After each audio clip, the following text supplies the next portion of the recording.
പാപ്പിനിശ്ശേരി തുരുത്തിയിൽ MDMA-യുമായി രണ്ടുപേർ അറസ്റ്റിൽ. പാപ്പിനിശ്ശേരി സ്വദേശികളാണ് അറസ്റ്റിലായത്. സ്കൂൾ കോളേജ് വിദ്യാർത്ഥികൾക്ക് മയക്കുമരുന്ന് വിതരണം ചെയ്യുന്ന സംഘമാണ് പിടിയിലായതെന്ന് എക്സൈസ് അധികൃതർ പറഞ്ഞു. സ്കൂൾ കോളേജ് കുട്ടികൾക്കടക്കം മയക്കുമരുന്ന് എത്തിക്കുന്ന റാക്കറ്റിലെ രണ്ടുപേരെയാണ് പാപ്പിനിശ്ശേരിയിൽ അറസ്റ്റ് ചെയ്തത്.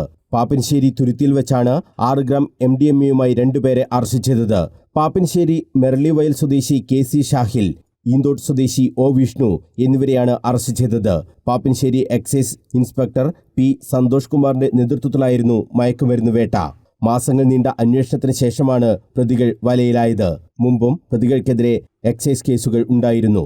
പാപ്പിനിശ്ശേരി, അഴീക്കോട്, ഇരുണാവ്, വേളാപുരം, ധർമ്മശാല, തളിപ്പറമ്പ് എന്നീ സ്ഥലങ്ങളിലുള്ള സ്കൂൾ കോളേജ് കുട്ടികൾക്കാണ് ഈ സംഘം മയക്കുമരുന്ന് വിതരണം ചെയ്തതെന്ന് അന്വേഷണത്തിൽ മനസ്സിലായിട്ടുണ്ട്. മയക്കുമരുന്നിന് വിദ്യാർത്ഥികളെ അടിമകളാക്കി വിൽപ്പനയ്ക്ക് അവരെ ഉപയോഗിക്കുന്നതാണ് ഇവരുടെ രീതിയെന്നും എക്സൈസ് സംഘം അറിയിച്ചു. ഇവരെ തേടി നിരവധി കുട്ടികൾ തുരുത്തി മേഖലയിൽ എത്താറുണ്ടെന്നും അന്വേഷണ സംഘത്തിന് വിവരം ലഭിച്ചിട്ടുണ്ട്. ആൾപ്പാർപ്പില്ലാത്ത സ്ഥലങ്ങൾ കേന്ദ്രീകരിച്ചാണ് ഈ സംഘം ലഹരി ഉൽപ്പന്നങ്ങൾ വിതരണം ചെയ്തിരുന്നത്.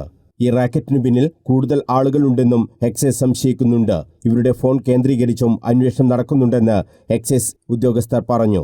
മയക്കുമരുന്ന് പിടികൂടിയ സംഘത്തിൽ assistant excise inspector MP Sarvajnan, preventive officer VP Sreekumar, C Pankajakshan, PP Rajirag, civil excise officer Edwin T James, PA Jojan എന്നിവരും ഉണ്ടായിരുന്നു.